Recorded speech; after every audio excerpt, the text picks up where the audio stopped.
బాగుందన్న. మీరు ఫ్యాన్సా? ఫ్యాన్స్ అన్న. ఎక్కడి నుంచి వచ్చారు చూస్తాకి? మీరు వెయిట్ చేసిన దానికి ఫుల్ఫిల్ అయిందా? Fulfil sir. సో ఎంతవరకు హోప్ ఉంది నమ్మకంగా? 100% బ్లాక్ బస్టర్ డైలాగ్. ఇప్పుడున్న రికార్డ్స్ దగ్గర నేను ఓడిపోయినట్టు ఎప్పుడు లేదు. సో ఫ్యాన్స్ అందరికి ఫుల్ మీల్స్ అనుకోవచ్చా? ఎందుకంటే ఆఫ్టర్ సలార్ తర్వాత మధ్యలో కొంచెం లవ్ స్టోరీస్ కాస్త ఫ్యాన్స్ ని డిసప్పాయింట్ చేసిన కలికి ఎంతవరకు ఫుల్ఫిల్ చేస్తాం? Fulfil sir. Full meals. చాలా బాగుందన్న, వెయిట్ చేసిన దానికి వర్త్ అనిపించింది. ఆఫ్టర్ బాహుబలి సలార్ తర్వాత లైక్ మధ్యలో రాధేశ్యామ్ ఆదిపురుష్ లాంటి సినిమాలతో కొంచెం డిసప్పాయింట్ చేసిన అండ్ కలికి మాస్ ఎంతవరకు రీచ్ అవుతుంది అనుకో? మొత్తం అన్ని విధాలుగా రీచ్ అవుతుంది. మాస్ క్లాస్ అన్ని చాలా నచ్చింది నాకు. నాగేన్నకి దండం పెట్టేయాలి ఒక విధంగా చెప్పాలంటే. రికార్డ్స్ ఆయన చూసుకుంటాడు ఇంకా ఫస్ట్ డే మొత్తం. మేము రికార్డ్స్ గురించి మాట్లాడాల్సిన అవసరం లేదు. సో బేసిక్ గా లుక్స్ మీద కూడా చాలా ట్రోల్స్ అయినాయి ప్రభాస్ గారికి, కొంచెం చబ్బీగా అయ్యారు అది ఇది అని. యాజ్ ఫ్యాన్స్ గా మీరేమంటారు? లేదు, అప్పుడు లుక్స్ గురించి చెప్పాలంటే ఒకటేసారి 4-5 సినిమాలు చేస్తున్నాడు ఆడే. మనం కూడా అర్థం చేసుకోవాలి. ఒకటి ఏంటంటే మనం కూడా అర్థం చేసుకోవాలి అంటే ఆ సినిమాకి ఈ సినిమాకి ట్రాన్స్ఫర్ అవుతూ ఉన్నాడు.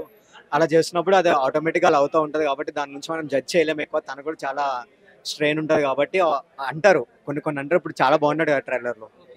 కల్కిలో మీకు ట్రైలర్ లో మీకు నచ్చిన సీన్ కానీ లేకపోతే ట్రైలర్ లో డైలాగ్ కానీ? కల్కిలో ప్రభాస్ ఇప్పటిదాకా మాస్ ఫైట్స్ బాగా కమర్షియల్ చూసాం, కానీ నాగి అన్న చెప్పినట్టు నాకు కామెడీ లెవెల్ బాగా నచ్చింది. అంటే ఆయన ఎక్స్ప్రెషన్స్ ఒక సీన్ లో ఇలా కన్ను కొడతాడు, మొత్తం కామెడీ లెవెల్ బాగా నచ్చింది. అన్నిటికంటే ప్రభాస్ అన్న క్యారెక్టర్ నాకు బాగా నచ్చింది. అమితాబ్ బచ్చన్ గారు అండ్ చాలా మంది ఉన్నారు కాస్ట్ అండ్ చివరిలో సర్ప్రైజ్ అనిపించింది ఏంటి మీకు?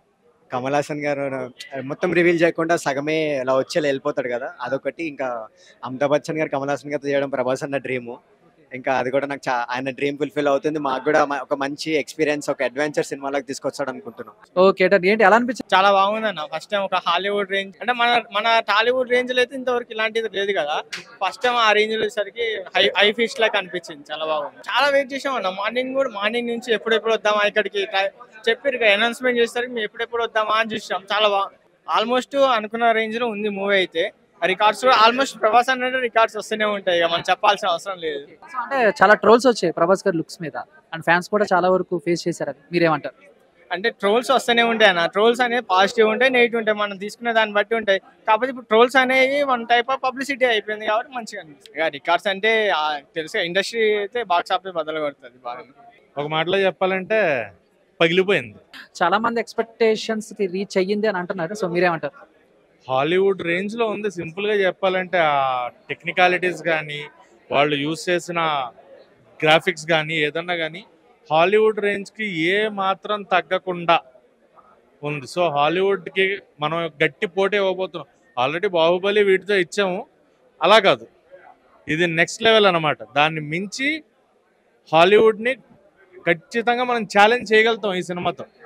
అలాంటి ఒక సినిమా కల్కి. అండ్ ప్రభాస్ గారు మధ్యలో బ్రహ్మానందం గారు కామెడీ వేరే లెవెల్లో ఉండబోతుంది అనేది క్లియర్ గా తెలిసిపోతుంది. అండ్ ప్రభాస్ గారి నుంచి కూడా ఫన్ ఉంది, ఆయన ఎక్స్ప్రెషన్స్ కానీ ఏదన్నా కానీ కామెడీ ఉంది. At the same time action episodes, ఓ డైలాగ్ కూడా ఉంది కదా, ఇప్పటిదాకా ఏ ఫైట్ ఓడిపోలేదు. సో ఇది కూడా ఓడిపోయే రికార్డులోకి రాదు.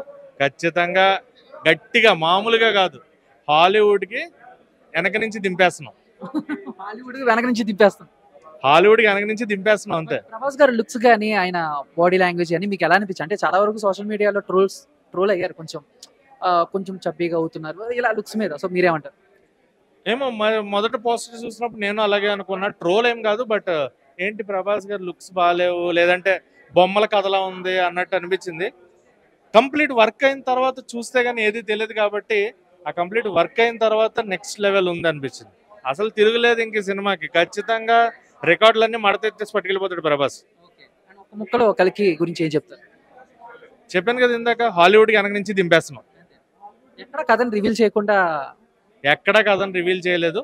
అండ్ అమితాబ్ బచ్చన్ గారు అంటే నాకు ఎక్కడ దీపికా పదుకొనే గారు బిడ్డని క్యారీ చేయడం, ఆ బిడ్డని కంటున్నారు అని అమితాబ్ బచ్చన్ గారు చెప్పడం, అది ఎవరిని ఏంటి అనేది క్లారిటీ రావట్లా. బట్ మళ్ళీ ప్రభాస్ గారు దీపికా పదుకొనే గారు సీన్స్ ఉన్నాయి. Hi bro. హై. ప్రభాస్ గారు ఫ్యానా? యా. సో ఎలా అనిపించింది? ఎక్స్పెక్టేషన్స్ రీచ్ అయ్యిందా మీకు? అఫ్ కోర్స్ నాకైతే చాలా ఎక్స్పెక్టేషన్స్ రీచ్ అయింది. అండ్ ప్రతి ఒక్క షాట్ టాప్ నాచ్ ఉందని చెప్పొచ్చు. అండ్ టేకింగ్ వైజ్ కావచ్చు, క్వాలిటీ వైజ్ కావచ్చు, వైజయంతి మూవీస్ బ్యానర్ చాలా ఖర్చు పెట్టారు. And at the same time Prabhas గారు మనం ఎలా అయితే ఫ్యాన్స్ చూడాలనుకున్నారో ఆఫ్టర్ లాంగ్ బ్యాక్ మళ్ళీ ఈ సినిమాలో మనకు అలా కనిపిస్తున్నారు. సో అంటే ఫైట్స్ ఉన్నాయి, సో విజువల్స్ వండర్ లా ఉంది, అండ్ అమితాబ్ బచ్చన్ గారు, కమల్ హాసన్ గారు, సో ఏంటి రికార్డ్స్ గురించి ఏం చెప్తారు? పార్ట్ ఏంటంటే ఎస్పెషల్లీ ప్రభాస్ ఎంట్రీ కావచ్చు అండ్ బుజ్జి ఆఫ్ కోర్స్ మనకు ఆల్రెడీ మనకి యానిమేటెడ్ సిరీస్ వచ్చింది, దాంట్లోనే మనకు అర్థమైపోయింది ఆల్మోస్ట్ సినిమా ఎలా ఉండబోతుందని జస్ట్ బ్రీఫ్ అయితే ఇచ్చున్నారు.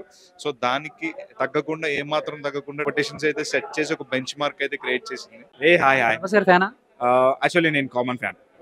ప్రభాస్ గారు and Kamal Haasan. Main thing వచ్చేసి బ్రహ్మానందం గారి ఫ్యాన్ నేను. So king. అంటే మీకు కల్కి ట్రైలర్ లో కూడా బ్రహ్మానందం గారు కనిపించారు. అఫ్ కోర్స్ చాలా రోజుల తర్వాత ఆయన ఒక పాన్ ఇండియా మూవీలో కనిపించారు. ఎలా అనిపించింది? It's an crazy thing man. Actually Prabhas గారు అండ్ బ్రహ్మానందం గారు వీళ్ళిద్దరు కాంబినేషన్స్ వచ్చేసి మాత్రం నెక్స్ట్ లెవెల్ ఉంటుంది. అండ్ వీళ్ళిద్దరితో వచ్చినటువంటి ఏ మూవీ అయినా కానీ హైలైట్ ఉండేటువంటి, ప్రీవియస్ లో రెబల్ అయినా ఇంకా అంతకుముందు వచ్చినటువంటి ఏ మూవీ అయినా కానీ it's an complete different. And కల్కి ఈ మూవీతో కూడా ఇట్స్ అన్ కంప్లీట్ డిఫరెంట్ ఉంటుంది వాళ్ళ క్యారెక్టర్. కల్కి ఇతను వచ్చేసి కంప్లీట్ వేరే ఒక సామ్రాజ్యం నుంచి బయటకు వచ్చినటువంటి పర్సన్ లాగా అనిపిస్తుంది. బట్ సినిమా చూస్తుంటే ఎక్కడో నాకు అనిపిస్తుంది డ్వెల్ రోల్ ఉన్నట్టు అనిపిస్తుంది, ఫాదర్ అండ్ సన్ అన్న విధంగా ట్రైలర్ చూస్తే అనిపిస్తుంది. But it's completely different, amazing. అంటే కమల్ హాసన్ గారు కానీ లేకపోతే అండ్ అమితాబ్ బచ్చన్ గారు కానీ, సో వాళ్ళ క్యారెక్టర్స్ కూడా చాలా డిఫరెంట్ గా ఉంటాయి. యాక్చువల్లీ కమల్ హాసన్ గారు అండ్ కమల్ హాసన్ గారి క్యారెక్టర్ వచ్చేసి అది పాజిటివ్ అని నెగిటివ్ అనేది మనం ఏం చెప్పుకోలేం. బట్ అమితాబ్ బచ్చన్ గారు వచ్చేసి అయితే ఒక సామ్రాజ్యాన్ని మాత్రం రక్షించేటువంటి ఒక రాజు, ఒక కింగ్ లాగా, ఒక సేనాధిపతి లాగా అయితే ఏర్పడుతుంది అందులోపల. అండ్ మోర్ ఓవర్ థింగ్ ఏంటంటే ప్రభాస్ గారికి అమితాబ్ బచ్చన్ గారికి వీళ్ళిద్దరికి ఉన్నటువంటి కనెక్షన్ వచ్చేసి కంప్లీట్ ఏదో strong bonding, complete strong connection ఉన్నట్టు అనిపిస్తుంది ట్రైలర్ చూస్తుంటేనైతే. It's an amazing actually.